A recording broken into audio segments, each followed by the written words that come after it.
Welcome to the Wordy Pair Podcast, your go-to hub for all things writing, world building, and the occasional dive into the weird and wonderful world of fiction.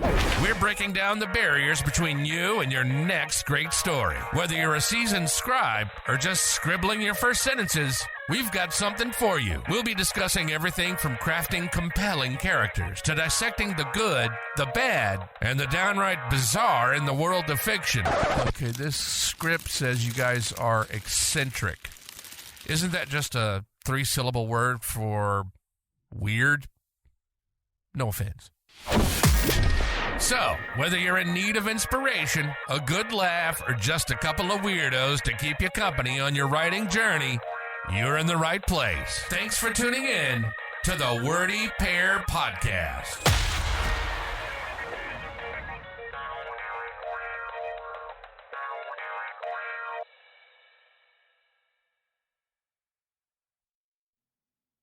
All right, hello and welcome everybody to the Wordy Pair Podcast. As always, I'm Rudy.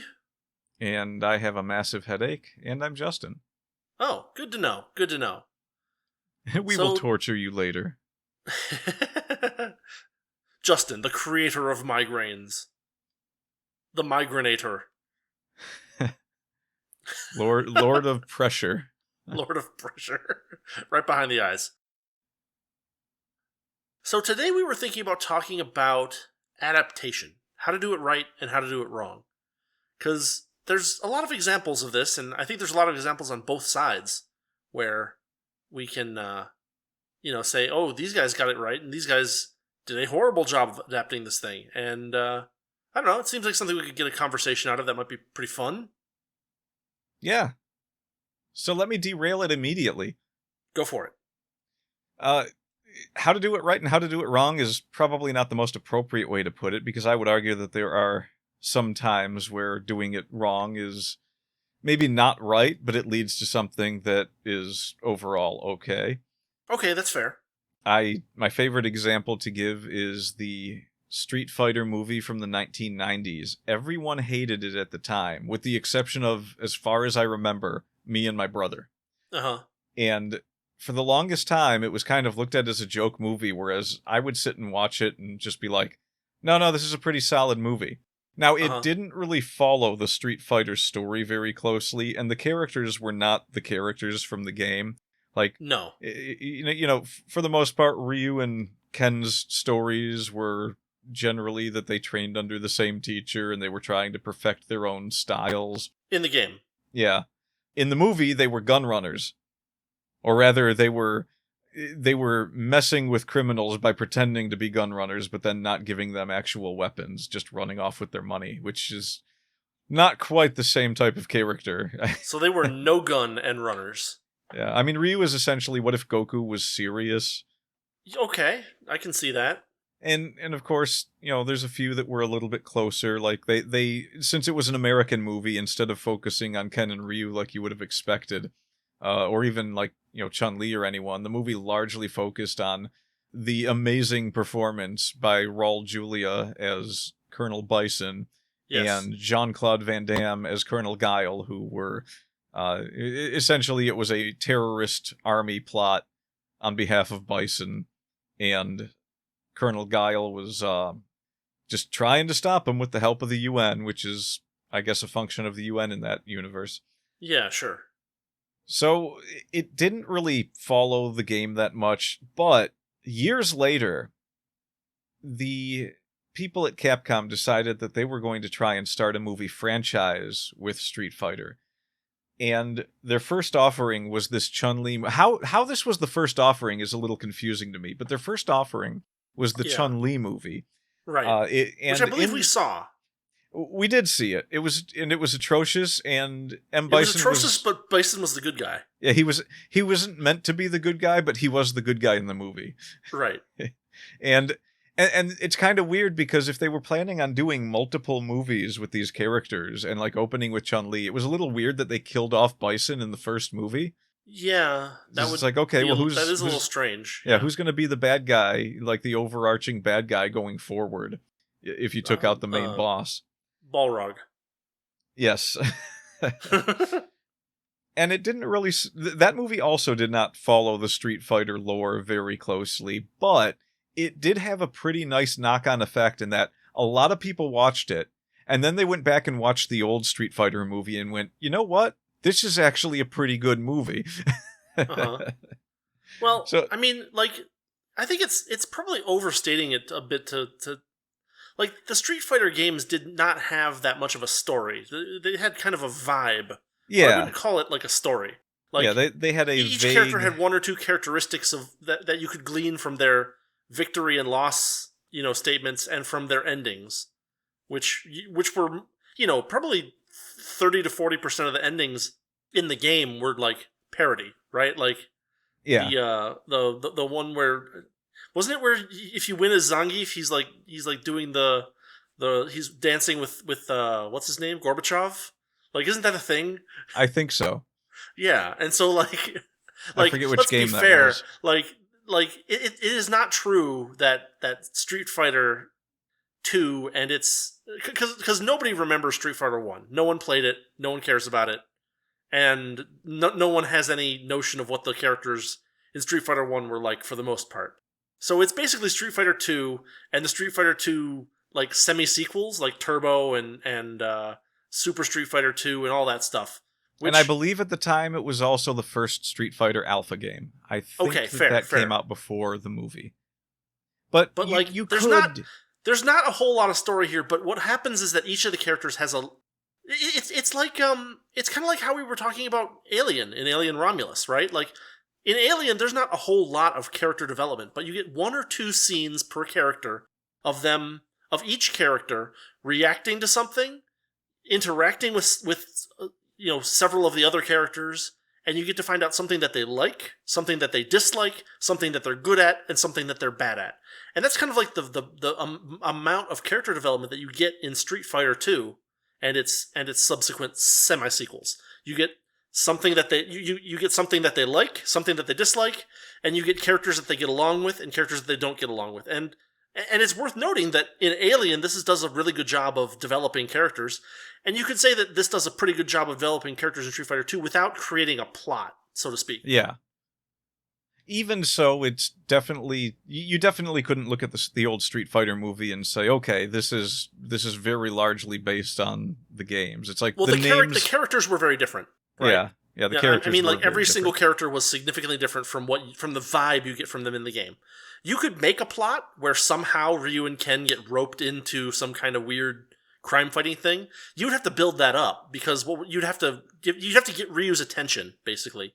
And the way to do that would be through Ken, right? You'd have Ken get wrapped up, like if you were gonna write the Street Fighter movie, like an intro to the Street Fighter movie, you had to get the characters from where they are in the game to where they are in the movie. You could have Guile meet Ken. Guile somehow manages to pull Ken into some kind of thing. Ken realizes that he's in over his head and is also in a place where he happens to stumble across Ryu in Ryu's training, and he convinces Ryu to work with him on this one job kind of thing. Like, you could get there. It could be done. Yeah, you could definitely create the Ocean's 11 version of Street Fighter. But, well, is that Ocean's 11? I have no idea. That kind of sounds like the way that was heading. Okay, well, I've never seen any of the Ocean's movies, so I have no idea.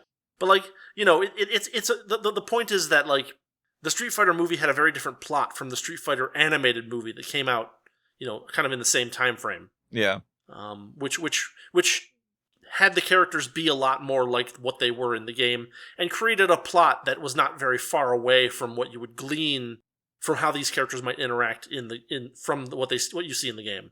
Yeah, so you can have a bad adaptation and still have it be a good movie is one point that could be made. It will definitely be one of them things you can take creative liberties in a lot of different ways. Like the Princess Bride is a great example of that. Yeah. Where the book and the movie are two very different experiences, but both are very, very good. And they do hit the similar notes that tell kind of the same story. So the thing about the Princess Bride, right, is that it's the same plot, but like the style is very different, and the tone is very different. The book is satirical, and the movie is closer to a straight comedy. Yeah. Well, the movie was one of those movies that just had a little bit of everything. Yes. It was simultaneously an action-adventure, romance, comedy, Basketball. basketball movie. There was that basketball scene. Slam Dunk 2, The Princess Bride. Princess Bride of Boogaloo. So, let's think about some bad examples of adaptation. Well, are we done with Street Fighter, or do we want to... Oh, we don't have to be. I mean, the only real point I wanted to make is that, yes, it's a bad adaptation of the stuff you have in Street Fighter. It's an unfaithful adaptation. Yeah, it's its own thing, though. Sure. Like, if you were to just stand back and pretend it's not Street Fighter, it's actually a pretty good movie. It definitely has that effect on people that are fans of it, that it's like, this isn't the Street Fighter movie. This isn't what it should be.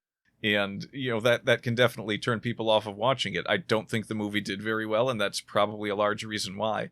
Yeah. And there is, or at least there definitely was, and probably still is, a lot of that whole kind of thing in Hollywood where they have a script and they just attach a franchise to it so that it has some name value, but it has nothing to do with the franchise. Do you have any evidence that they did that with Street Fighter? Or I do not. I actually don't think they did that with Street Fighter, but it's definitely something that could have been the case. That could happen. Yeah. Well, there was that horrible movie by, what's his name? Zack Snyder, the space movie that he made, the series of space movies that he made for Netflix or whatever. What was it called? I don't know. I don't watch Netflix. Oh. I don't remember. Oh, I could look it up. I think I know what you're talking about. Based on a sci-fi novel, right? Well, no, it was his own original sci-fi thing. Okay, Rebel never Moon. mind then. Rebel Moon. Rebel Moon, okay. That sounds like a video game. I mean, it sounds like a lot of things, none of it good. Yeah, well, I mean, it's Zack Snyder. We've been down this road before. I don't think we've ever actually talked about Zack Snyder in particular. Well, not on the Wordy Pair. No. We've definitely talked about a few of his movies in other alternate digital realities. That is true, yes. So, Street Fighter is the case I wanted to bring to the forefront, just so that it's clear that when we say that there's good ways and bad ways to do adaptations, that doesn't necessarily mean that if you do an adaptation and you aren't faithful to entirely to something, then sure, it can't possibly be good. Because I genuinely think the Street Fighter movie was a good, fun movie that I can pretty much sit down and watch anytime. I mean, it's one of those things where even if you don't like the movie that much, like, it is Raul Julia's last hurrah, and just for that, it's like worth maintaining as like a cultural artifact. Yeah, and that was another knock-on effect that the Chun-Li movie had. When people went back and watched that movie after like 2 decades, or maybe it was only a decade, but they went back and watched it, and everyone realized that this is like the greatest performance Raul Julia ever gave. Well, I mean, I'm not very knowledgeable on all of Raul Julia's stuff. He may have been a really good actor in general. In general, yes, but he was also in a lot of bad movies. I mean, he did a great job as Gomez Addams. That's the only other movie that I know about him being in, is the Addams Family. Well, he was in an atrocious movie that isn't very memorable unless you watch the Mystery Science Theater version called Overdrawn at the Memory Bank. Oh, and funnily enough, one of our good pals, Maury Chaykin, is also in that movie. That's a very good point, yeah. Yeah, so 2 great actors in one of the most atrocious movies ever made. It was a movie that was very dull and very, very boring, and it was not poorly made in like a technical sense, but it was incredibly dull and handled, some mildly interesting science fiction concepts in a fairly boring way. Yeah, well, I mean, in some technical senses, it wasn't that great. They did use a lot of stock footage of monkeys that had Raul Julia doing voiceovers because he was supposed to be he was supposed to have his mind transferred inside one of the monkeys as part of a reformation program or something. That is a thing that happened in that movie, yes. And it was very, very, whenever those scenes came up, it was pretty awkward because it was just like his voice full on with, because back when they made this movie, they didn't really have the technology to like put his voice in certain areas in the film. It was just him overdubbing it while monkeys were doing things. I mean, I'm all right with that. Yeah. It's actually pretty funny to go back and watch and just like being fully aware of this is what's going on as you're watching this makes it kind of funny. But it is a dull movie. Yeah, it is an extremely dull movie. It was such a boring movie that even Mystery Science Theater had trouble keeping me watching it. Yeah. It is that dull. But it had 2 great actors in it, at least. Yeah. Both of them very young by comparison. It's an old movie, too. Yep. 1970s, I think. Mm-hmm. Or early 80s. I'm pretty sure it was like very early 80s or late 1970s. Mm-hmm, mm-hmm. And now that I think about it, just yeah. based on the fact that they're digitizing people's brainwaves and putting them into other brains, I kind of want to go ahead and say that this was the precursor to Steins Gate. Sure, yeah. Raul Julia is, Maki say Chris. So, if we want to talk about faithful adaptations, probably the first thing that comes to mind is the Nero Wolfe TV show. Yes, and definitely the 2001 Nero Wolfe TV show more than any other. I'm talking about the A&E specific series with Maury Chaykin and Timothy Hutton. It is some of the most faithful adaptation of anything I've ever seen. Yeah, I'm actually struggling to think of something that's a better example. I could go ahead and throw out the Hercule Poirot television show. So we've got 2 detective shows, and it's actually... But you mean the A&E Hercule Poirot show? the A&E Hercule Poirot. So this is kind of what they did, I guess. Yeah.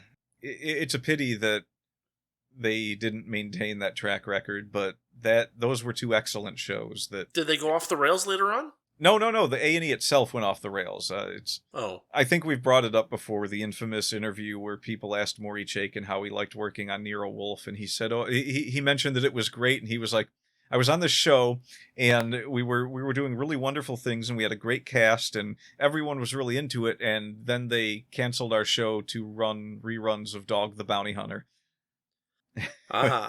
Which I think just those words alone summed up everything he felt about what had happened very well. The only thing that could have done it better would have been a well-placed phooey. Yeah. So when we talk about... Let's talk about the Nero Wolfe TV show a little bit, because we are both big fans of this. This is a show that you showed me back in the early 2000s, and I was like, this is incredibly good, and it turned me into a lifetime Rex Stout fan. It took 1 episode for me to say this is now my new favorite show of all time, and it still is. For 30 years? 20-some years, MacGyver was my favorite show. And it nothing had ever really replaced it. And then I saw 1 episode of Nero Wolfe, and I said, finally, television has done me a justice. Right? It's so faithful that you can almost just turn the books into straight screenplays and just have the actors act them out, and you basically get the TV show. Yeah. But there's a great deal of attention to detail. Let's just note that Rex Stout wrote the Nero Wolfe books over the span from 1934 through 1975, I believe. So he wrote about 1 book a year for about 40 years. And so different Nero Wolfe stories take place in different eras, anywhere from, Depression era, United States to, the mid 1970s. And so the things that appear in the stories are period, because it's being written in the current day kind of thing. And the A&E show did an extremely good job of matching these with the appropriate time frame in a lot of cases. So you see a lot of old cars, but it's not just old cars. You see cars that are appropriate to the period that the particular show is happening in, which is surprising because that's a lot of work. Yeah, they have to essentially clear streets and put up decorations on buildings, make sure the right cars are on the roads, and it's not easy to block off entire intersections in New York to film this stuff. Well, it may have been done on a set, an outdoor set. It may set. have. Some of it did look like it was straight out of New York, though. It's hard to tell, because they do that for movies sometimes. They'll get permission to say, hey, we're going to block off this road, and they'll get permission from all the people to be like, hey, can we do this to your windows and stuff? Yeah. It couldn't have been a very cheap endeavor. I mean, this is No, obviously going to even be... if it was a set, it was a very detailed set. Yeah. And you Yeah. do get the occasional view of like down the street, so it was extended in at least some cases. Yep. I think Yeah. I remember watching the interviews, though, and listening to Timothy Hutton talking about how they were making sure that certain cars didn't come down the road at certain points. Mm-hmm. So I think some of it was filmed in live locations. Okay, that's actually surprising. I would not have guessed that they went to that level of effort for that because that's very expensive to do. The amount of effort that they put in capturing Neerwolf's office is Yeah. definitely one of the things to mention in how faithful an adaptation can be. Yeah. You can go into any Nero Wolfe book and read descriptions of things that are in the office and then go watch an episode and just be like, yep, that is there, this is there, the soundproof room is there, the giant globe is there, Nero Wolfe's gigantic chair is there. Yep. The bookshelves, the Yep. paintings, it was a very... There was a lot of... And the thing about Nero Wolfe is that in order to get all of those details, you actually have to have an intimate knowledge of all of the books, because Rex Stout doesn't just like info dump you in each book with like, this is in the office, and this is in the office, and this is in the office. It's something where, in this book, this thing that happens to be in the office is mentioned. And in the next book, this other thing that happens to be in the office is mentioned. And then 3 books later, there's a new thing that's mentioned that's in the office. From the big red leather chair to the smaller yellow chairs, to Archie's desk, to the blotters, to the painting of a waterfall. I mean, the whole thing is not just the details that you get from one book. It's the details that you get from like 30 books all crammed into one set, which is really an amazing accomplishment that they put so many of the things in there that should have been there. It means that, whoever made the series, whoever had some kind of, what do you call it? Like, creative control over what goes in the office, had a thorough knowledge of all the Nero Wolfe books and was able to use that knowledge to stick things together in ways that, a lesser creator would not have bothered to do.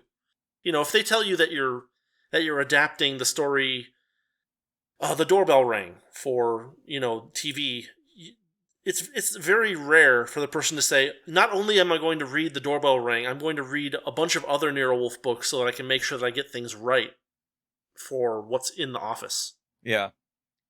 Yeah, there's not as much dedication these days. I'm sure there's still people that would like to do that stuff, but there was frequently that much dedication before Nero Wolfe as well. Like it was an outlier. That and the Poirot show were extreme outliers in effort and dedication, and it is truly a pity that they were canceled to be replaced by episodes of Dog the Bounty Hunter. Yeah. Maury Chaykin and what was his name? David Suchet, I believe, was Hercule Poirot. Yeah. Those two men adapted their roles so finely that once you've seen them in those roles, you can't picture anyone else being them. It becomes really difficult to accept when, like, the big screen Hercule Poirot movies, I'm watching them and it's like, he is not the fat Belgian with the funny little mustache of the Agatha Christie novels. Yeah. And that would be fine. And it is fine. But the whole time I'm like, it's a pity David Suchet is dead. Yeah. Yeah, these two men, David Suchet and Maury Chaykin, they're both dead, and so there will be no more of their characters gracing the screen. But they definitely are the embodiment of those characters. They did the most convincing job of playing them, of anybody who has. Yeah, and I always felt the same way about Jeremy Brett as Sherlock Holmes. Mm-hmm. It seems like it's an important aspect of a detective show that you get the detective character right, because the good detectives, the most famous detectives in literature, all have distinct personality quirks and characteristics.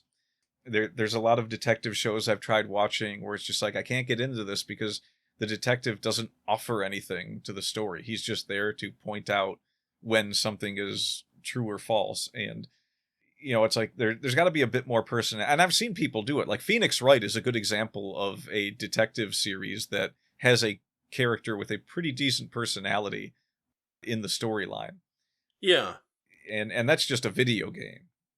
There's Well, the thing about detective stories is that they're often the same detective. It's very common for the same detective to handle multiple mysteries in multiple different books, right? Yeah. And so, like, this is one of those things where if you don't have a personality, people are going to notice really quick. Well, it's not just that, but like for the purposes of a story, if you want the mystery to be at the forefront, you can't have. It's not that you can't, but that it's less likely that you're going to have the space and time and the attention of the reader to like have these, extensive character arcs where characters are like developed from state A to state B over a period of time.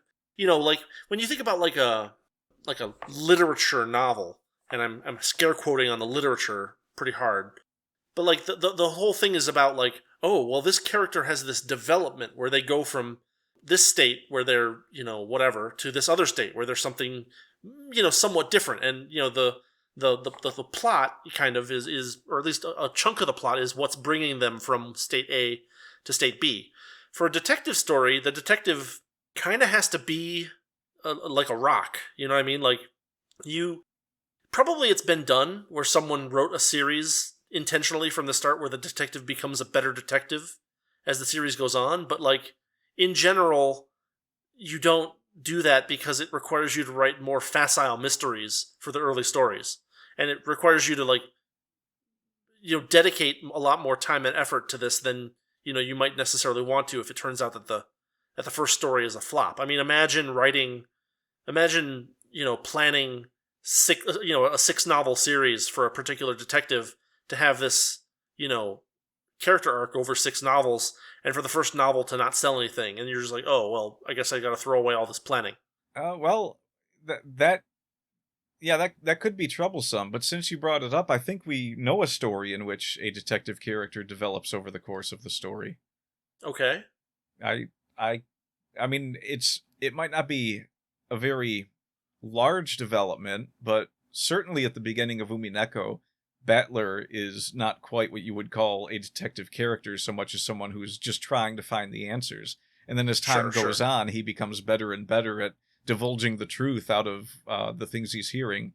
And it becomes evident pretty quickly that over the course of the story, he has kind of honed his ability to find the truth hidden amongst what everyone's calling magic.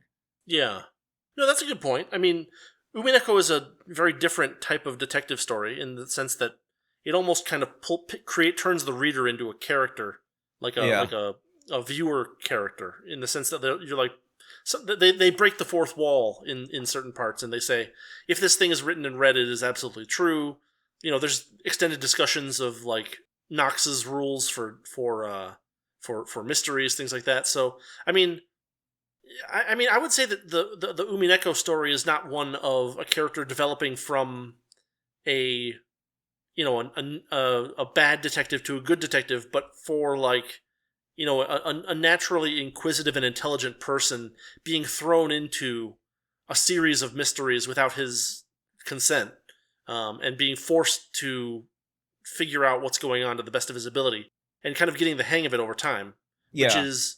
That's development, but it's not necessarily a character arc. I would say that the character arc comes a lot more from the truths that he's learning as he goes through these things, as opposed to solving the mysteries themselves, if that makes sense.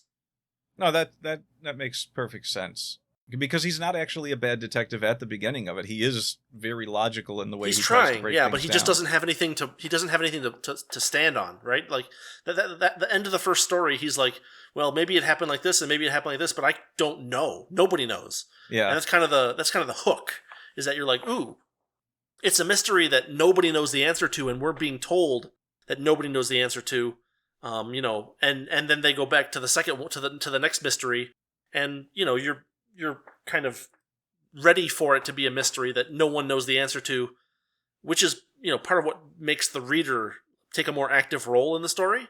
And then later on you get new stuff added, like, oh, this is true. This is definitely true. This is, But if it's not written in red, then it might not be true, or it might be, twisted in any variety of ways. Or it might just be a complete fabrication. So it's one of those things where Umineko is a masterpiece of development, both of the reader and of the characters within it. Absolutely, and nothing can speak more to this than the fact that I used to drive home from work every day and immediately call you, and we would talk about theories of what's going on. I mean, this is one of those things that we're going to have to do an episode or two at some point. But we've told this story before on the podcast, haven't we? Or have we not? About your note taking? Well, no, just about how I fell into Umineko and pulled you in behind me. I don't know if we ever did that or not. I don't think it matters if we repeat it. Okay, so I saw so before Umineko came out, there was a series called Higurashi, and it was a sound novel series as well. It was one of those things where, however, it was animated into two double seasons of animation. A good adaptation, by the way. Very, very good. So kind of we're talking about like the 48 to 50 episode kind of thing, right? Yeah. And this animation was very, very interesting. Like the quality of the animation was not particularly incredible. It was, Studio Dean being kind of lazy at some points, but there were a lot of, good, like, insane faces, and there was a lot of cool plot development and character development. And it was one of those shows where you watched 4 episodes, and then you're like, well, how could there possibly be a 5th episode? And then you see the 5th episode, you're like, wait, what? And that's how I sold it to people. I'm like, let's watch 5 episodes of this, and if you don't want to watch the 6th episode, I'll never talk about this to you again. And nobody that took me up on this was like, I don't want to watch the 6th episode. That person did not exist. That show was incredible in and of its own right, and Umineko was the follow-up to the studio that... Well, yeah. So this is one of those cases where it didn't get animated for years and years and years after the sound novel came out. Yeah. Umineko. And, I liked Higurashi so much, and I was getting into importing stuff from Japan, and so I actually went to the trouble of importing the sound novel, because there was a group called The Witch Hunt that was doing a full translation of it, and, Godspeed to those guys. They are amazing. And so I started reading it, and I was like, it's okay. It's kind of slow, whatever. And I think I, read it for 45 minutes to an hour, something like that. And I closed down the program, and, I think it was like a couple of days later, you called me, and I talked about it a little bit. It's okay. It's no Higurashi, but it's okay. And, I think a couple of weeks or a couple of months passed. And it was I was a couple of months. It was about 2 months. Yeah, it was about 2 months. And I was like, I kind of set that down and forgot about it. Let's get back into it and play another hour or so and see what it's like. And so I got in, and the second hour of that sound novel series was so unbelievably phenomenal that I was hooked like a dead fish of some sort. I remember the phone call. Yeah, it was insane. I immediately called you and was like, this is way better than I thought it was going to be. It's probably better than Higurashi. I can't stop going through it, and I've already got 3 pages of notes, kind of thing. Yeah. and so, I still have, 20, 30 pages of handwritten notes from my first time going through just the first 4 chapters of Umineko. And then I have more from the, I think, 5th, 6th, and 7th chapters, by the end of which I wasn't really taking notes anymore, because that was kind of the reveal portion of the story. But yeah, when all I had was the first 4, the quote unquote, they're called the question arcs at this point, but they were not called that when it came out. It was not clear yet that what Ryuhishio 7 was doing was creating a story where the first half was asking questions and building up the mystery, and then the second half was going to be breaking it down and deconstructing it and giving you answers. And so nobody knew what the heck was going to happen with part 5 and part 6. And so I went through the first 4 parts, and it completely blew my mind. I mean, it is one of the... It has so much going for it, in the sense that there are characters that are developed in non-standard ways. It has a timeline and a chronology that is done in a different way. There's 4 separate mysteries that have 4 separate solutions that you can spend hours trying to figure out what the heck the actual solutions are. It's a masterpiece of closed room murder mystery stuff. In that that's kind of what happens, is you end up with a bunch of okay, this is who died, this is what we saw, and how do we solve this mystery? And at the same time, there's this mixture in of like supernatural stuff, and for a sound novel, it has some of the most amazing music ever, some of the most amazing and most atmospheric music ever written. Yeah, I was just And, talking about this with one of our Yeah. friends yesterday, Yeah. and he said that he cannot conceive of anything that is going to hit all the notes of having such great characters, such great music, and such a great story that is ever going to be able to top Umineko as the best visual novel ever. Yeah. I agree. And like there are some amazing like crescendos of action. Like it's strange to believe to think that there's like a closed room murder mystery story that has action scenes. That's just a sound novel. Like there's no animation. There's just like a character portrait shows up and they're in a pose, and then there's music, and then there's text. Yeah, But like they managed to have some of the most gripping and like holy cow action scenes that I've ever read in there. And like and I was reading, an unauthorized, or no, it was an authorized translation at that point.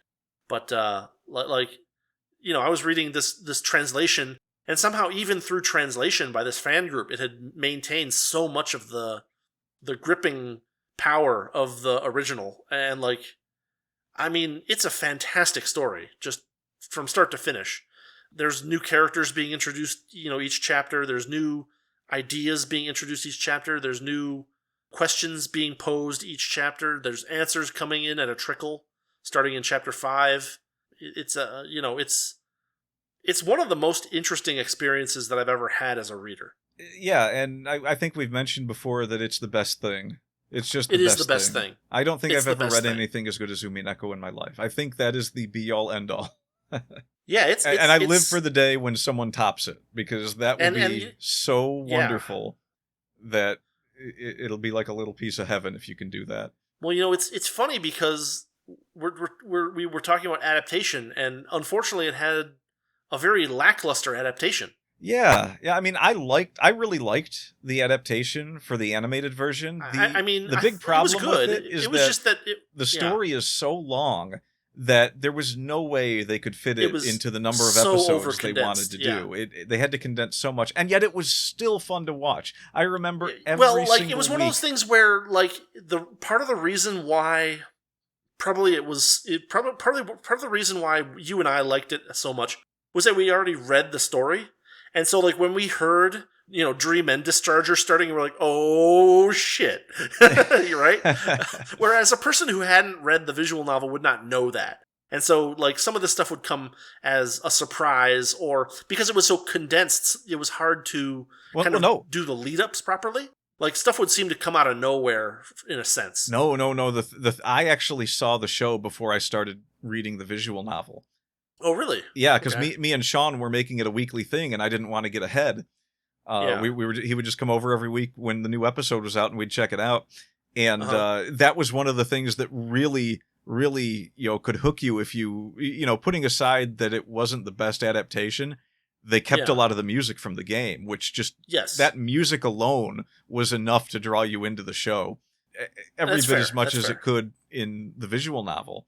And while the adaptation did feel a bit rushed because it had to be, they still managed to catch a lot of the things that made it wonderful, such as you mentioned the action scenes. Now, this is a story where characters would have logical arguments with each other, but they would be played out in the form of sword battles and magic battles between two characters, where when they made logical points, it was like connecting a blow to the enemy. Right. It just very fantastic on a metaphorical and supernatural level. And yet, since it's a detective story, very grounded in only in really what's actually real. Yeah, because that was premise, a big question throughout the story. It was like, what is actually real, and what are we being told that is not true? Yeah. The whole premise of the mystery is that there is a witch who says, these people are dying by magic, and you can't prove me wrong. And there's a detective that says, no, there's no such thing as magic. There is a human explanation for everything that happened, and I'm going to find it. And that's the battle that takes place in the story. Right. Yeah, it's one of those things where, like, I think probably reading the first 4 chapters and all the note taking that I did probably took, 10 or 20 hours, something like that. It's a long read, maybe even longer than that. And then to condense that all down into, like, what was it, 13 hours of animation? Less than that, actually, because it's like 22 minutes per episode, something like that. So, we're talking 22 times 24, so 400 minutes. It was highly condensed, and that was part of its downfall. I will go ahead and give a shout out to this YouTube channel I like. It's someone called Red Bard, and she does a lot of pop culture documentary stuff. I think she's done 3 videos on Umineko, and one of them was just a 40-minute video talking about how long Umineko is. I think the video is titled "How Long is Umineko?" And she breaks it down in hilarious ways. Like, she just starts grabbing a bunch of books. It's like, okay, here's The Lord of the Rings.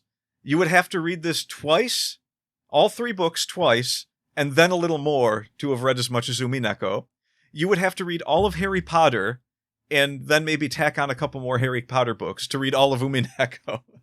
Yeah.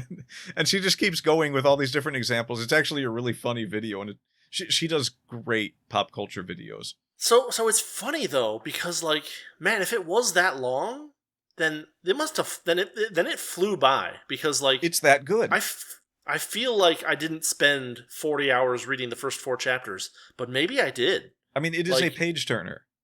Yeah, well, to put it lightly, it is a page turner. Just start to finish, it's the first, like, 2 hours, like you said. That's where it's like, okay, I don't know where this is going, but it seems pretty standard storytelling stuff, and then it just escalates more and more and more. It escalates very suddenly, and you're like, oh no.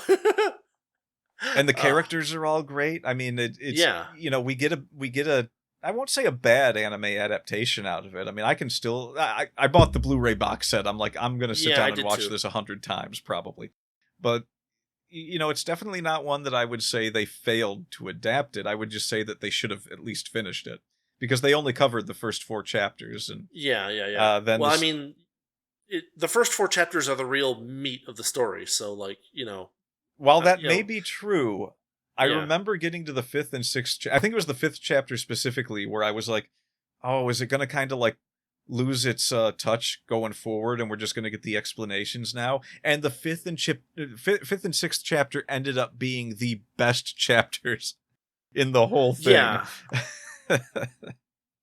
It's been a long time since I read it, honestly. I should go back to it at one of these points, because, like, it's so dang good. And it was one of those things where, like, when it ended, I was like, that's it? They're stopping there? Yeah, oh, no. Yeah, a huge story that's twice the size of Lord of the Rings, and it's like, that's it? Because it's that good. You just want more and more and more. And it's worth noting, too, that, like, reading a sound novel is slower going than, like, reading a book, because, like, there's a lot more of, okay, we printed one sentence, hit enter.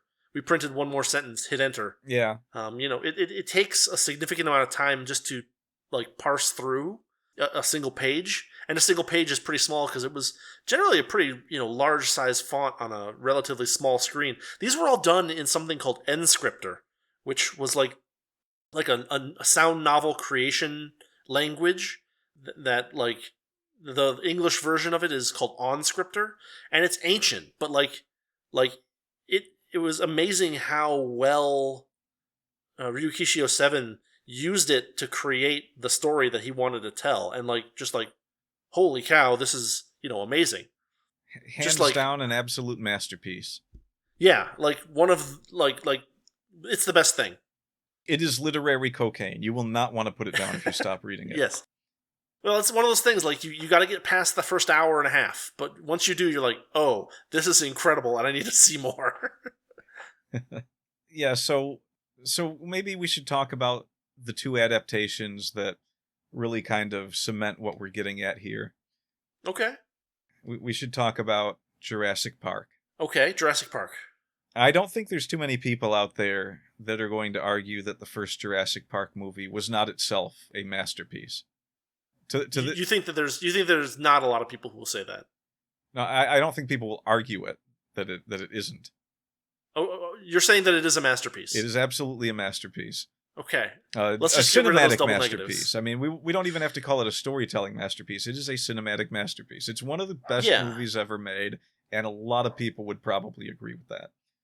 Yes. The book, of course, is very different. So again, we have a case of an adaptation. Now, in this case, it's not like Street Fighter. They actually hit a lot of beats that happen in the book, but a lot of the events that happen in the book, including which characters live and die, are pretty different, and a lot of the places they end up in the park are very different as well. I remember reading the book back when I was in high school and saying to myself, wow, almost every death in the movie is opposite from the book. Like, most of them are flip-flopped. Yeah, and the book, I mean, I would say the book is better, for sure. The book is a page-turner. Yeah. I mean, it's a fantastic book. Yeah, and I was very engrossed in it when I read it. I that year I read probably 6 or 7 Crichton novels, just because that was all I had to do. Yeah, I think I kind of went the same route. I forget. I think Andromeda Strain was the first Crichton novel I read, and Jurassic Park might have been the second. And those two are two of my favorite books of all time. So yeah, so it's just very nice that you can find such great science fiction from one author. I've read a lot of the stuff that's like post Crichton, where people found his stuff and finished it or something. Well, so I found Sphere to be really good. Speaking Crichton. Yeah. And Sphere had a fun movie adaptation too. That was pretty accurate. Yeah, Sphere is up there in my favorite Crichton books. So Congo is probably one that we can look at and say the book was really good. The movie, maybe not so much. Yeah, I would agree with that. I wouldn't say that I couldn't watch the movie again, but I do remember watching the movie and just like, everything came down to this laser? That didn't happen in the book. It's been so long since I've either seen the movie or read the book that I'll take your word for it. But I mean, the movie is not something I would bother, say, purchasing ever. Yeah. Right? Like I'm not going to spend $4 to rent it unless like we're having a watch party or something. But like the book, I could read again. Sure. The book had one of the creepiest atmospheres I can remember ever reading in a book. It's pretty hard to really nail that, and just having monkeys that are trying to kill everyone in a dark, dank jungle just seems like a good setting for, I mean, it's essentially sci-fi horror. Yeah. But Jurassic Park, they definitely changed a few things, like the kids were flip-flopped. It was Tim that was good with computers in the books, and what was her name? I don't remember. I haven't seen the first Lex, Jurassic Park movie in 20 years, probably. Yeah, Lex was actually a bit of a tomboy who liked baseball in the story, and I can't quite remember how the electric fence thing went down. I'm trying to remember if that was even in the book. I've read that book 10 times, but it has been 20 years since the last time I've read it. Yeah, I mean, I've read it a couple of times, and I haven't read it in probably 20 years. But I mean, they really captured a good feeling of like 3 people lost in a park just trying to find their way back, and then the other characters in the book were always trying to do things to solve the problem of the park breaking down and getting the electricity back on and all that fun stuff. Like you said, a bunch of different people, like Henry Wu, I believe, dies in the books, in the first book. Yeah, I think I can't remember, but yeah. He's trying to corral the velociraptors. There was a scene in the book where they're banging on the fences and the raptors are trying to get to them, and they're like running back and forth to keep the raptors there. And one of the things that happens throughout the book is they keep pointing out how the velociraptors are really intelligent, and so they start to realize that the people are distracting them, and so they go off and look for another way to get in. Yeah. They kind of summed up everything with the velociraptor opening a door in the movie, but there were several really neat things that happened with the velociraptors in the books. Yeah, like no, I'm just remembering that scene from The Critic. Yeah. You can't lock a velociraptor into behind a door. They're too smart. And then it jiggles the door. It sticks a newspaper out and jiggles the door, and the key falls in the newspaper and pulls it back under the door. And then it comes out and tells them it's constructed a bridge to the mainland. A crude bridge to Venezuela. while smoking a pipe and wearing a monocle. Right. That was a great show. But that was a really cool... I mean, we talked about... over on the Muppy Hindguard channel, we talked about Jurassic World Fallen Kingdom. The most appropriately named Jurassic Park movie ever. Oh yeah, definitely. If Jurassic Park as a franchise was a kingdom, that was definitely where it fell. You're right. And like part of we spent I think 20 minutes at the start of that video basically just like talking about how good Jurassic Park was by comparison. Yeah. like the acting of what's his name as Alan Grant and so on. I mean, the first Jurassic Park movie was one of those things that was like a huge phenomenon too, because it managed to like hit at exactly the right time where a bunch of kids who love dinosaurs were like just barely able to watch that movie, right? Like, right. Like if it had hit like 5 or 6 years earlier, there's a lot of blood and violence. Maybe you shouldn't go see that, little Jimmy. But like it hit right at the time where we were all able to go see that movie, over and over again, and and like it was the age of little kids loving dinosaurs, and that kind of like, it probably created several thousand paleontologists for coming out at the right time, and having the right audience. I mean, I loved dinosaurs enough as a kid that, like, when I was a kid, I was telling everyone I was going to be a paleontologist when I grew up. Yeah. I wisened up, certainly.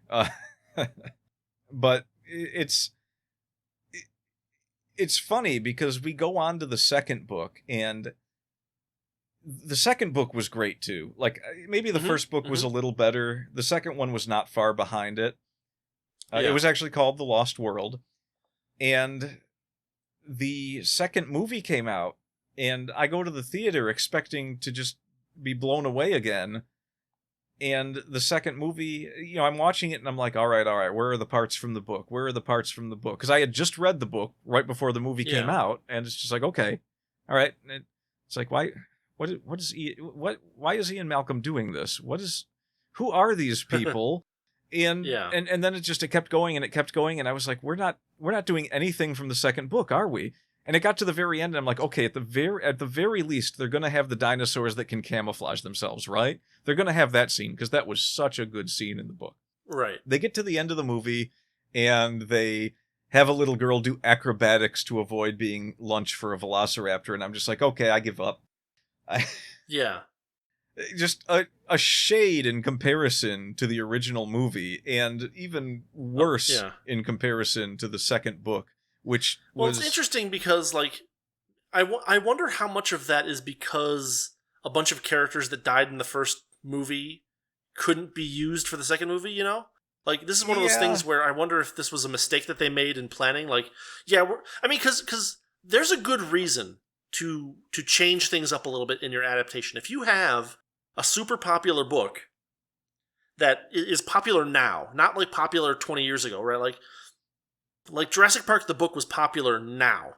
And so like when you make the movie, you change a few things up. You're like, oh, well, we don't want this to just be, we want this to be good like the book, but we also want it to be a little different so people who read the book can like still have something new and be like, ooh, that's cool, right? And there's good reasons to do that. But like then at the same time, if you find out a year later that like, oh yeah, there's a second book and we're going to make a second movie, and you're like, but we killed all the characters that are in the second book, then you have a problem. I can't actually remember which characters were in the second book from the first book, but I'm pretty sure they could have had stand-ins at the very least and just been like, yeah, so this person died in the first book, so we'll just replace this character in the book with a different character. And that's the difference. Yeah. And then you can still create another masterpiece.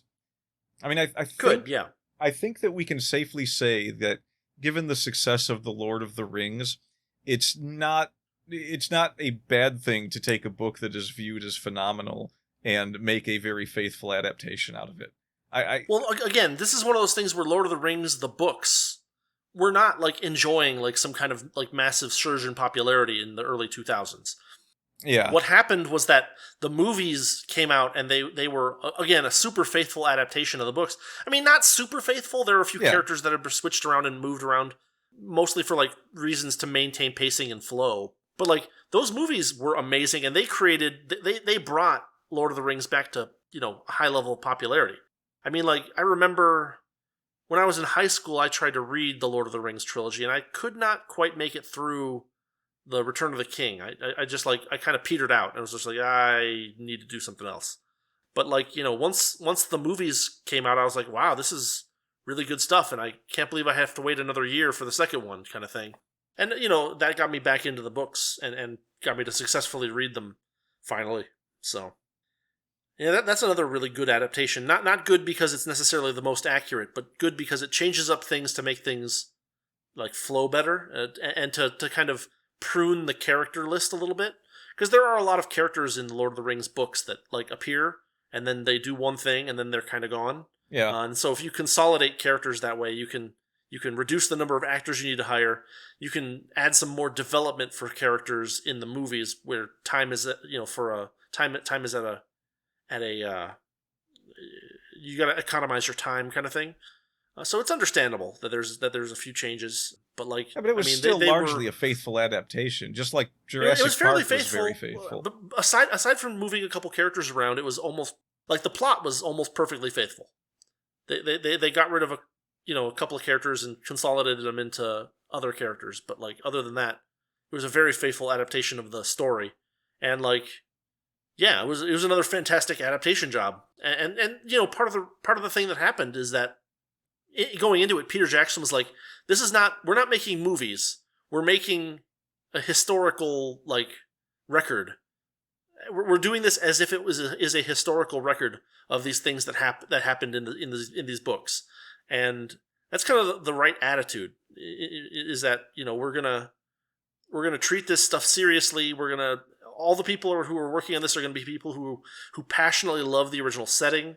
We're gonna change as little as we have to, and we're gonna make sure that this whole thing is done accurately and carefully. And by doing so, they created a brand new era of like, wow, everyone's reading Lord of the Rings again because the movies were amazing.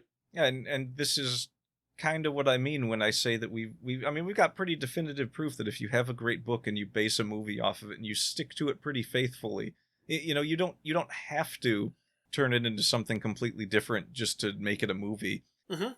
And it's interesting to note that it can go both ways too. Sometimes a movie is made and then there's a novelization of the movie. Yeah. I remember reading the novelization from The Shadow, and the person who wrote it didn't take too many liberties with the basic story. They essentially gave you the book version of what happened in the movie.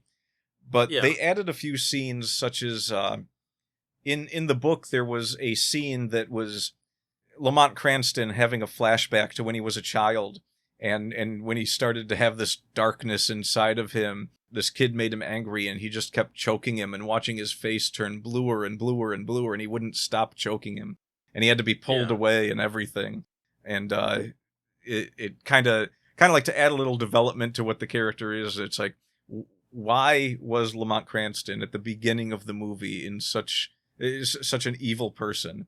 So, that kind of thing, it's like you expect people to take the occasional liberty when they do an adaptation, and there's no real problem with that. I think the biggest problem is we've hit about a decade now of Hollywood taking liberties with things and just saying, you know what? We don't even need to be faithful to the characters. We don't need to be faithful to the personality. We don't need to be faithful to the setting. We don't need to be faithful to anything that was written about any of these characters before. They actively discourage the actors and crew from reading any of the original work. Yeah, and especially a lot of the recent, was it the Marvel movies I'm thinking of? All the recent comic book movies have been that way. Yeah, they DC and Marvel. They have actually. I mean, there's like news articles with them talking about how we specifically hired these people because they don't like comics or they don't read comics, and we don't. I mean, God forbid, we wouldn't want them to have the influence of the comics that made this movie viable on their mind as they're writing the screenplay. God forbid. Well, I mean, the thing about an adaptation is that you're starting from some other work, and if you're starting from a work that is incredibly famous and incredibly beloved by people, then it's important to actually bring people in who love and know that work. Otherwise, you're just creating your own story and slapping the name of something else onto it, which is likely to be unsuccessful for two reasons. Number one, you lack the cohesive blueprint of the original to kind of work off of. And number two, it's kind of like a bait and switch, right? Imagine that the first Lord of the Rings movie had come out and it was it was a space battle fiction story, right? People are like, well, this is not Lord of the Rings. They're like, well, we took some liberties with the adaptation. It's like, well, you took so many liberties with the adaptation that it's a completely different thing. And also, like, you brought me in here thinking I was going to see Lord of the Rings, and now I'm seeing Metroid 2. And it's like, I mean, Metroid 2 is great, but like, I feel cheated. Yeah, I think that there's a bit of... So I think that there's a genuine group of people out there that truly believe that they are phenomenal writers, and the only reason they can't make it is because they're bogged down by the people who are already famous. And if they just take something that is famous, but make it their writing, that they will then themselves become famous, or they will be able to showcase how amazing they are. And as it turns out, 90% of those cases, they're actually just not very good writers. They are hacks. Hack is not a strong enough word for what they are. Yeah, hack is a kind word. Yeah, by comparison to what I would like to say about them.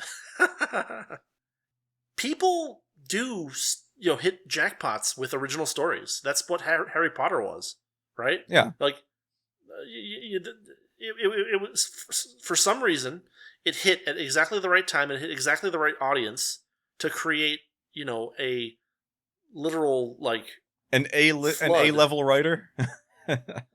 Well, yeah, an S, the S-lister, the A-lister, the A-lister, the A-plus lister, Yeah. From, I mean, because it's not like it's like, oh, we're doing a story that's based on kind of, because there's a lot of people that do that too. They're like, oh, I'll take some of Tolkien's stuff and I'll do some kind of, fiction leaping off from that. But like, no, the Harry Potter stuff was just kind of like original. It wasn't like, it kind of borrowed from a lot of different, stories and children's stories that existed, but it was not like beholden to any particular one of them. And through sheer like word of mouth, it was one of those stories where people would read it and tell other people to go read it, as you and I are both aware. Yeah, the only reason I ever read any of the Harry Potter books was because our math teacher in high school wanted me to read it and count for him how many times a number comes up, because he did fun things like that, I guess. Maybe fun isn't the best word, but he was an interesting fellow, and he always had weird things that he was doing like that. So he had a lot of cool and fun ideas, and he loved math and numbers and all that stuff. Yeah. So it prompted him to hand me a copy of the book and just be like, read this and keep note of every time a number comes up in this book. It didn't actually come up very much. There were very few numbers mentioned. Yeah, it's like that, we talked about it before, that Arthur Clarke and then the other guy book that I read, where like it was supposed to be about people that like loved math and numbers, and like the guy got his dream job and was like, I don't know what to do. It's like, are you kidding me? Wasn't this your sole motivation? Wasn't this just exactly what you were waiting for, to solve a bunch of, or at least try to solve a bunch of problems that have been long plaguing the field? Yeah, but I don't know. They gave me an office and I just don't know what to do. It's like, are you, okay, fine. You're not really a scientist. Guess I'll office it up. Right. Yeah. Don't office it up though. Use LibreOffice. Yeah. So I would definitely like to say that if anyone hasn't read The Lost World, that's a good book. That is a good book worth reading. Yeah. Well, so like, I think I may have liked The Lost World more than I liked Jurassic Park, actually. Yeah, Like, I'm a bit on the fence. It's I always been enjoyed tough. Jurassic Park, but I devoured The Lost World, the book. There were so many cool things going on in that book. And actually, Yeah. I just recently picked up a nice leather-bound copy of a Lost World, a Jurassic Park and Lost World duo hardcover. Hell yeah. And I'm going to enjoy reading through that pretty soon here.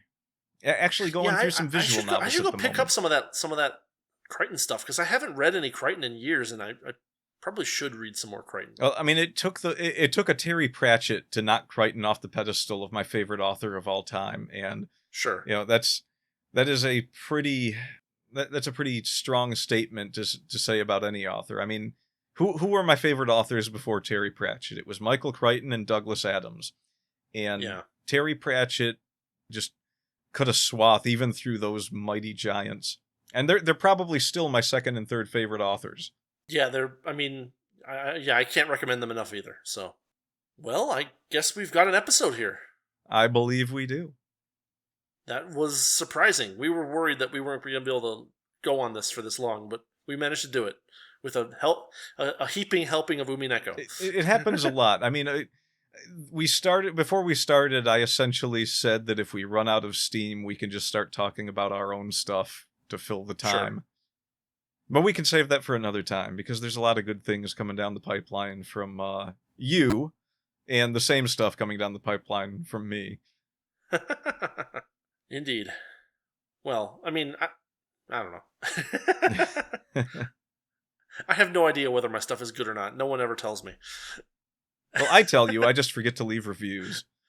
Well, like, you tell me, but you're also, like, my closest friend, and so, like, I don't know. Look, I'm going to tell you if you write crap. You've known me long enough to know fair. that. Well, that's somewhat reassuring, yes. Besides, like, legitimately, you've written the only science fiction in a long time that I can sit down and read without just, like, shaking my head and saying people have forgotten what science fiction is supposed to be.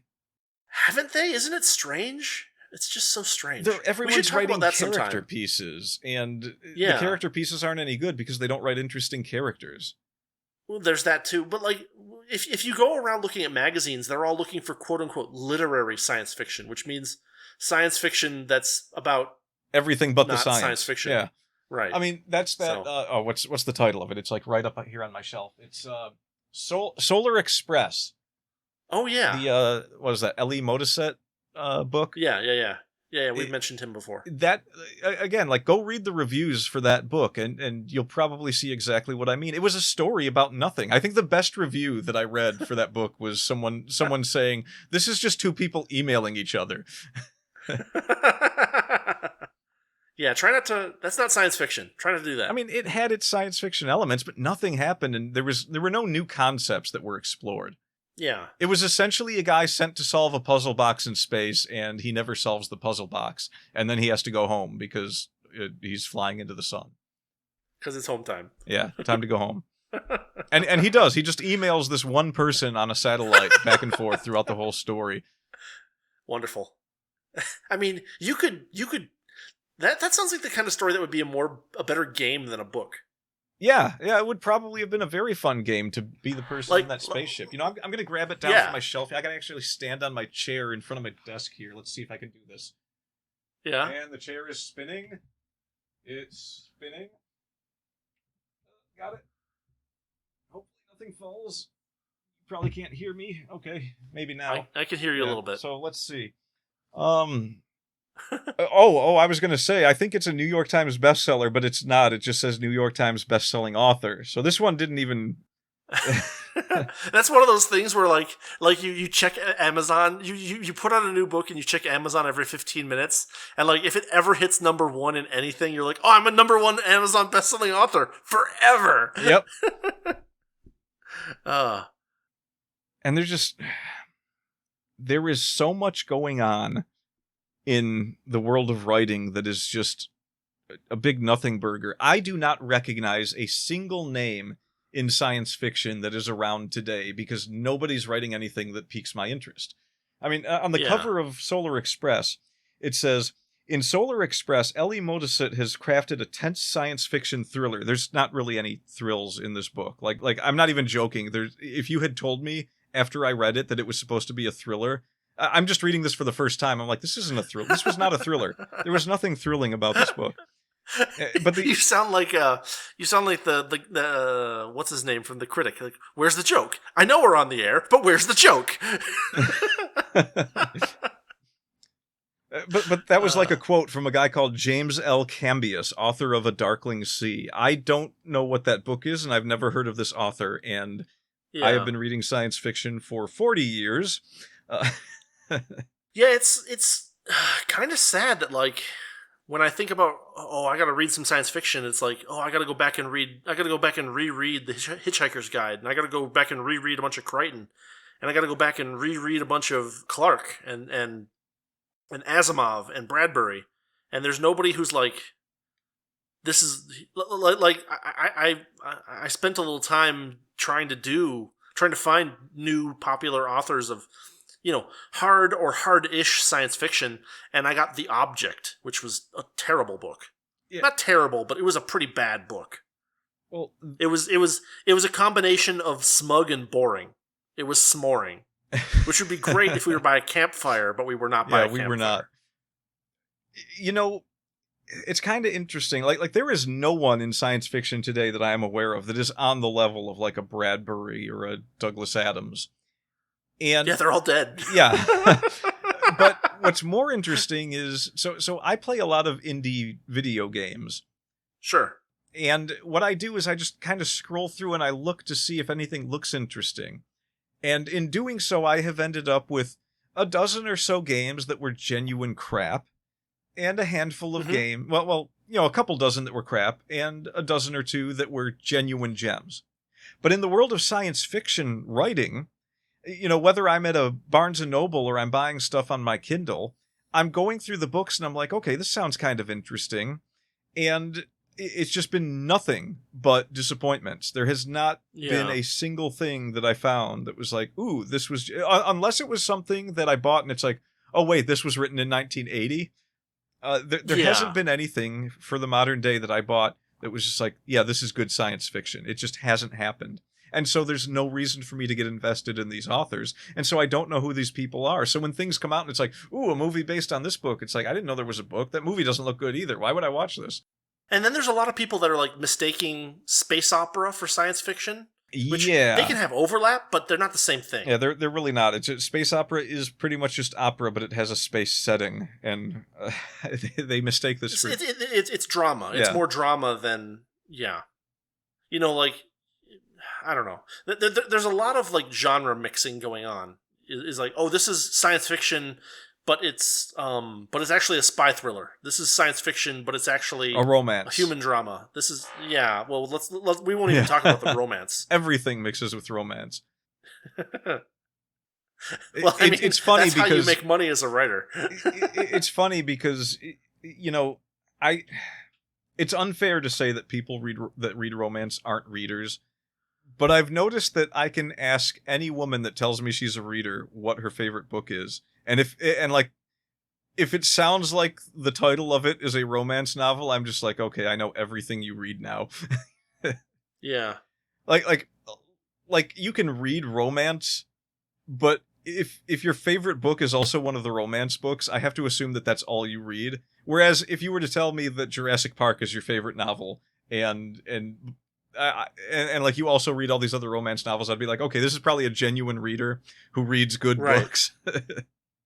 I'm just dumping on romance novels. I'm so sick of that being all I see everywhere. I really don't want to, but at this point it's gotten out of control. It's just like, somebody write something else, please. Pretty much. All right, I guess let's close it up here. No, let's not close it up here. I'm just so angry now. It's like I'm guilty of that too. I wrote science fiction that was a cross between science fiction and horror, so I'm guilty of that too. Well, I mean that's not. But science fiction and horror go together very well. Like because one of the results of playing with science not carefully is hubris. And hubris has become the downfall of a large number of people in a number of horrible ways throughout history and throughout literature. So, like, you know, that kind of thing, you know, it works. They go together very well. You can make a story about, you know, some kind of scientific thing leading to, you know, the downfall of humanity or the downfall of, you know, even just a particular person. You know, that's what Lovecraft did a lot. Like, half of Lovecraft's stories are this scientist discovered something horrifying, and now he, you know, now he's is in a an blob insane on your asylum. doorstep. Yeah, if he's lucky, right? Yeah. So I don't know. It's Well, I mean, my point. I mean, there's difference between having having a futuristic setting and being science fiction as well, right? Like, if the futurism isn't like a big part of it, like part of what makes science fiction fun and interesting as science fiction is the speculative aspect of it. Like, it's like going back to Jurassic Park, right? Remember, you mentioned to me that you watched The Lost World recently, and you were like, "Oh yeah, they had all CRT monitors back then." Yeah, and you know, there were some science fiction authors that like had amazing visions, amazing and like realizable visions of what things could be like in the future, right? Like, well, if you watch the 2001: A Space Odyssey movie, they do fun things with projectors to make it look like they have these really thin screens to look at things on, stuff like that. Orson Welles had wait, no, not Orson Welles. George Orwell. I don't know how I got. Yeah, George Orwell had 1984. Person. He had flat screen TVs with cameras in them that would watch you. Yeah, just like today. Yeah, there's speculative science fiction. A lot of it, you know, the really oddball stuff, of course, doesn't generally make it to the modern world, but a lot of speculative science fiction has proposed ideas that we have found in our modern everyday lives. I mean, yeah, people have been writing science fiction about being able to communicate with wristwatches for 150 years now or something like that. And finally we can do it. Maybe not 150 years, I don't know. Something close to that. I mean, 150 years ago, people were using pocket watches, but still, they're... Yeah. Well, I mean, like, you know, in the 1930s and 40s, the Lensman series was written. Yeah. So that's a story about people that talk to each other with their wristwatches. I have to read all those books. How are you enjoying them so far, by the way? I just finished First Lensman the other day. I did a little review of it on YouTube, and it's decent. I mean, like, it's very... It's a science fiction. It's a cop drama in a science fiction setting, which has both its positive aspects and negative aspects. You know, it has a very distinct and like. Okay, so like I've read a lot of Rex Stout from the 1930s and 40s, and like the characters and the dialogue in the Lensman series is so 40s that it's like a parody of itself almost. Like, like there was that skit that they did on like Family Guy where like they watched a show from the 40s and it was a pair of guys with their pants hiked up to their chest, talking really, really fast to each other and using words like broad and dame. And the Lensman series is like that. Yeah, I'm actually reading a book kind of similar at the moment. It's called The Hand of Fu Manchu.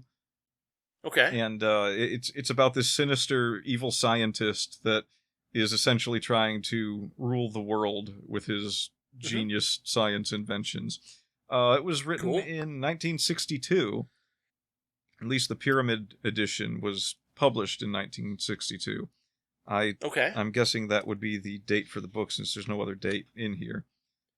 Well, there should be a bunch of copyrights on the inside cover where it says like first copywritten. Yeah, it's first wait, here we go. Copyright 1917. So I was going to say it's a little weird that this language appears in this book 20 years after the 40s, but yeah, 1917, that makes more sense. There's a lot of words and a lot of wordiness in books like this, even when they're really short. And the dialogue is always pretty interesting. Now, in this particular book, the author really liked the exclamation point. Oh. And he wrote a lot of the non-dialogue paragraphs as if it was dialogue. Okay. You know, just in the tone of how things were being said. Like he would exclaim things in the paragraphs as if it was someone thinking it, even if it wasn't. I mean, it is written in the Okay. first person, but this is like, I don't know what a good way to put it is. It's definitely a different read from a lot of the stuff I'm used to. No, that's fair. It's written in the first person, but you can tell that there's a separation between the character and the narrator. Yeah, it's a lot of intrigue and detective work, and people getting Sure. kidnapped, and poisons being injected into people. Mystery of whether or not someone is actually dead. And it's Oh a yeah. series of books. Let's see, what's the first one? The Insidious Dr. Fu Manchu, The Return of Dr. Fu Manchu. This one is The Hand of Fu Manchu. Yeah. And I just picked it up on a whim from a used bookstore because I was like, I've never heard of this. And it's a nice old book, and I've had a lot of good experiences with old books. Yeah. I even found an old vampire book that was written, I believe, in the 1930s. And the character really? in the book starts with, you don't know what happened exactly, but he introduces himself Yeah. as a vampire. And he's playing the role of a detective, trying to solve murders and so forth. And his inner monologue, he's talking to the reader about how he was actually a big fan of the Shadow, and he likes to think of himself as similar to the Shadow, and that he has these supernatural abilities that Yeah. that make him able to do similar things that the Shadow was able to do. So obviously, this was written around the time that the Shadow was very popular, and Yeah. Shadow, like literal fan fiction. yeah, so it's almost a parody character of the Shadow, but in this instance, instead of being a guy that is very against supervillains and going to war with Yeah. crime and maybe having a Yeah. touch of the supernatural about him, he's an actual vampire who is hunting down criminals. And I guess there's a lot of vampire intrigue that happens later in the book that I haven't gotten to yet. Okay. Like you find out What's the that book someone called? he knows is the person who turned him into the vampire. Oh. So yeah, there's a lot that, I mean, there's a ton What's that the you book can. called? Oh, it's what was that book called? I gotta grab it Title off and my author. shelf real quick. Do it. Give us more shelf ASMR. Yeah. Oh, here we go. Is it so thin that you lost it? Oh, here we go. It's actually not as thin as I thought it was. It's Blood Circle. It's part of the Vampire Files, book 3 in the exciting new series. So probably in the Who's first. the author? Let's see, P.N. Elrod. Okay. So probably the first book it does give his backstory a little bit more. In this book, he kind of just mentions that there is a backstory and gives a few pointers and then goes on. But Yeah. I started reading a couple of I only read a couple of pages of it. I bought it a couple years ago. I was in Frankenmuth. I was in the hotel. I read a couple pages that night in the hotel, and I really liked it. And then I just forgot I had it. But now that we're talking about all these old books, I remembered it and was like, oh yeah, that's that one where that guy was acting like the Shadow. That's the thing, though. There's such a huge amount of old books that people have probably never heard of that you can go back and find and read and enjoy. That I mean, there was always a certain joy of going to a bookstore and trying to find new authors. Yeah. That died for me 20 years ago. I just can't find anyone. Nobody's writing anything interesting. And the only people that seem to be making enough headway to get publishing contracts and end up in bookstores are writing things that I actually physically despise. So, Yeah. so I don't know what to do about that. But until then, there's tons of old books to read, and I'll write my own stuff. I don't even care. Right. I Yeah, I'm know kind of- I know that somewhere out there's a handful of authors that are just amazing that I just can't find through all the crap. It's a little disheartening. That's the thing, is that like it's really strange to like find like to look for the best-selling book in a specific genre and read it and be like, this is garbage. Yeah. Like how does that happen? Well, Netflix is largely to blame, I think. Oh, okay. We've Yeah. gone over this. I mean, most people are trying to write their books as a Netflix template so that they can get some kind of. People are writing to get movie deals and television deals, and Yeah. even with television and movies collapsing in front of us, I think that's still what's going on. I think people are just like, no, it'll happen. It can totally happen for me. And it's just like, yeah, maybe, and it's cool that you have that ambition. But I really wish people would just write what they think is fun and good to write that will entertain Yeah. people instead of trying to appease a handful of people that sit on a boardroom so that they'll approve a movie deal. it's like... Especially like Netflix or Disney's boardrooms. I mean, like, I shudder to think. I mean, there's always going to be people like that are like, okay, well, I know how to game the system so that I can come out on top, and that's fine. I just wish it wasn't everyone. Yeah. So now that I got that off my chest, do you think we got an episode? Yeah, we got an episode. We'll end it on that. We'll end it on that optimistic beat. Yes. All right, Tune everybody. in next this time has been when we the slit Wordy our Pair. wrists. Hey! You can't do that. We're gonna put this up on YouTube. Oh shoot! Say in Minecraft. In Say Minecraft. in Minecraft. Well, we have robot Okay, well, wrists, that is- so it won't hurt us. The slit opens up and we put SD cards in, and We're probably gonna get probably the YouTube version of this is gonna get a pop up, and people are not gonna know why until an hour and a half in. just mute the one before it goes up on YouTube. Maybe. Yeah, I don't know. Well, I'll have to figure it out. I'll see what happens when I put it up there if it gets a notice. Call it or the something. abridged version, and just mute that one line. I'll just bleep out one word and it'll be fine. Oh my god, podcasts are so superior to YouTube at this point.